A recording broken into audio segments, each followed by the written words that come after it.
Hello everybody, I'm Inverse, and you are watching the first of what will hopefully be a number of games I will be casting between myself and veteran Company of Heroes player Nystrom. Today I will be spawning in the south of Angleville as my Terror Axis commander. Nystrom will be in the north as his infantry commander. This is actually the second game we played together. The first one, however, didn't record properly.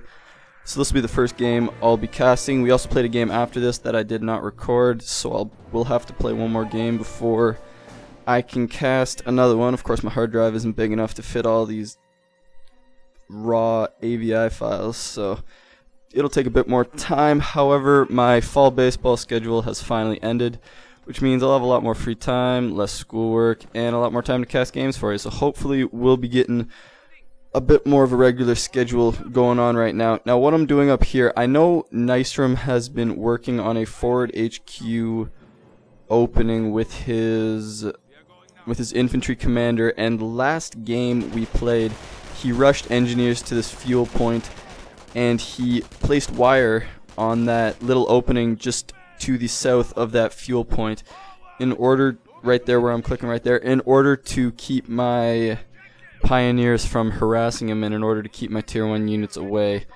from that area. So with that in mind, I rushed my Pioneers over there. I managed to kill one of his engineers on that squad. However, he does have that forward HQ right over there, so he's going to be able to reinforce it easily.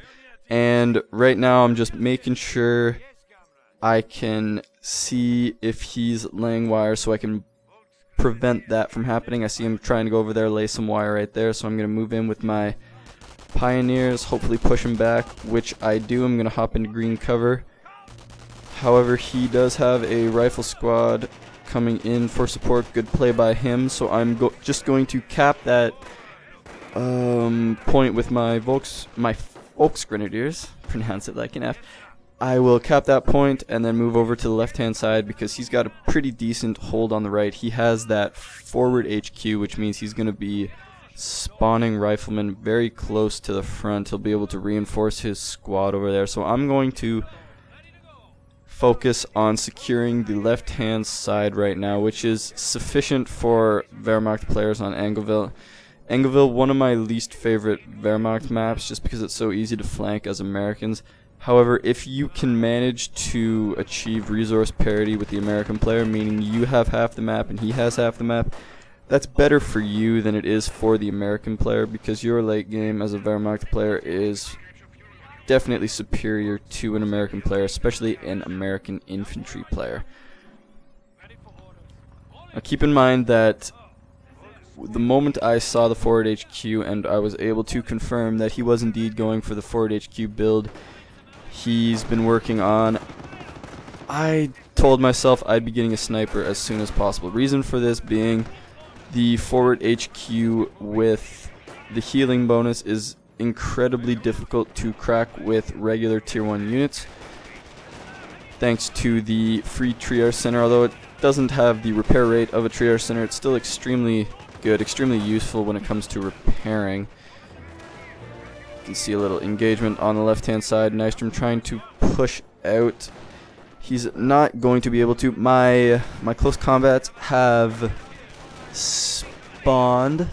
I will be getting a Fatherland MG out, and then I'll probably be getting that sniper. And the reason I like to get a sniper against a forward HQ is that snipers one-hit kill any sort of infantry your opponent can throw at you, and that's really good against the healing of the forward HQ. It nullifies the healing, ignores it completely, and lets you at least inflict manpower damage and slow down his rifleman, at least in the early game and until he gets a sniper of his own. Of course, I also know from past experience Nystrom loves his fast weapon support centers.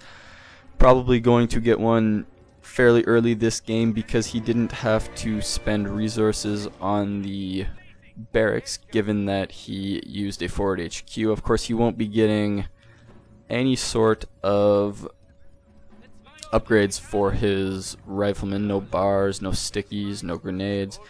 and that means he's probably going to be trying for a tech build, going to try to go for an M8 most likely.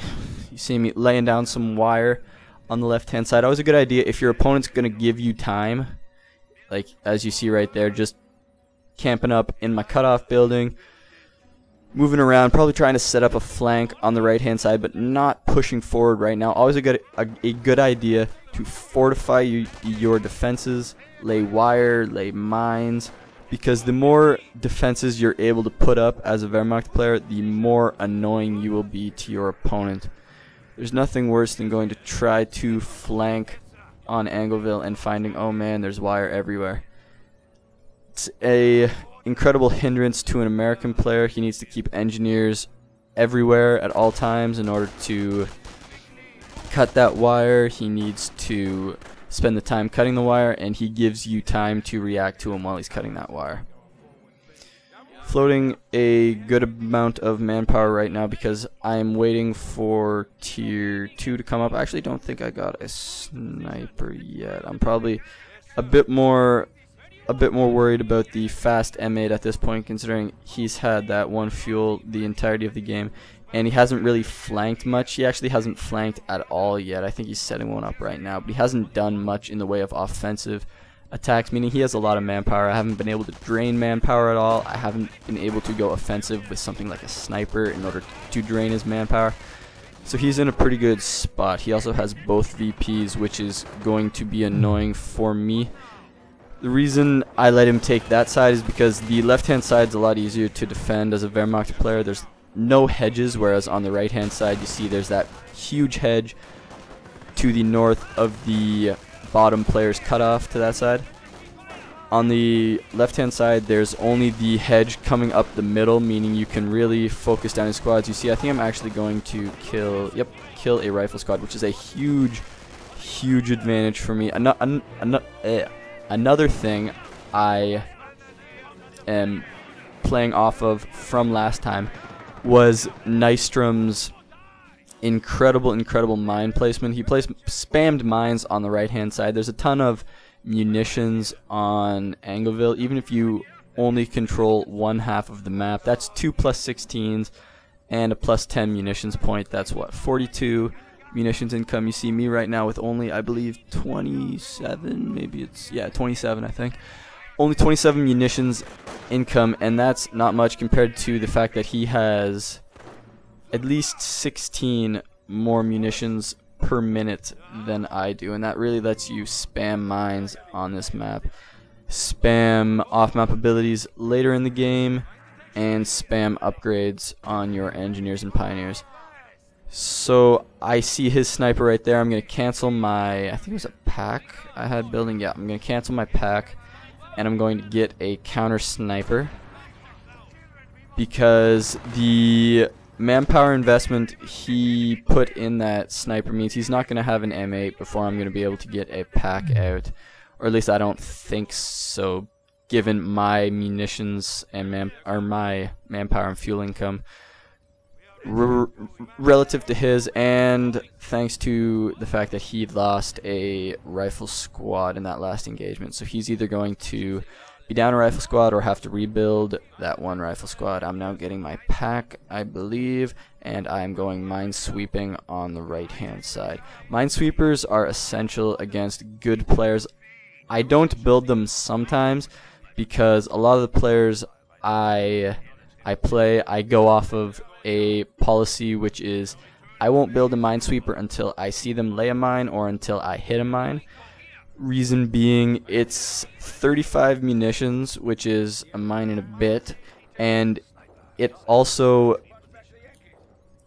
takes up a pioneer squad or an engineer squad, meaning you can't get a flamer on that squad. It also reduces their effectiveness against infantry, because one squad's carrying that flamethrower, the other squad, one squad's carrying that minesweeper rather. The other two men have weapons, but that's, in the case of engineers, a 33% reduction. In the case of pioneers, a 50% reduction in effectiveness, and that's pretty hefty when against a good player every single unit matters.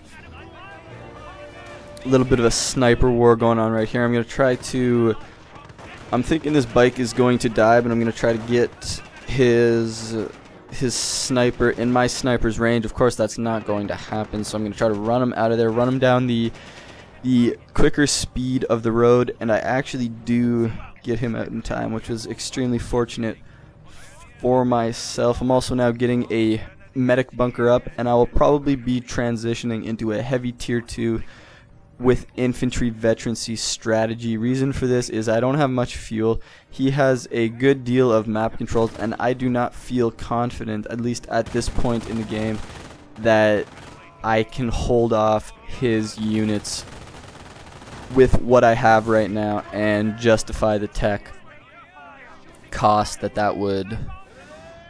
teching up rather than getting more combat units would entail. That's something you always have to think about when you are teching, especially as Wehrmacht, because Wehrmacht really needs all the combat units they can field.